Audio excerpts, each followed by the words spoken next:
શહેરાના ઉમરપુર ગામે આધેડ અને પુત્રવધૂને કરંટ લાગ્યો છે। વીજ કરંટ લાગતા આધેડ ઇજાગ્રસ્ત થયું છે। પુત્રવધૂનું કરુણ મોત થયું છે। દાંતણ પાડી ઘરે પરત આવતા આધેડને વીજ કરંટ લાગ્યો। હાથમાં રહેલ સળિયો વીજ વાયરને અડી જતા કરંટ લાગ્યો હતો। આધેડને બચાવવા ગયેલ પુત્રવધૂને પણ કરંટ લાગતા તેમનું પણ મોત થયું। પોલીસ અને એમજીવીસીએલ ટીમ દ્વારા કાર્યવાહી હાથ ધરાઈ છે। આધેડને સારવાર માટે ગોધરા સિવિલ હોસ્પિટલ ખસેડવામાં આવ્યા છે।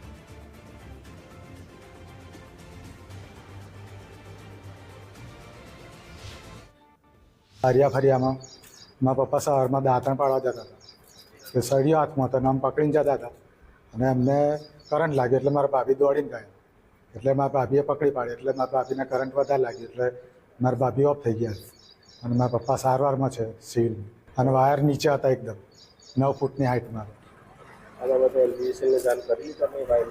અમારા ગામના બધા વાયરમેન છે, અમને વાત કરેલી હતી।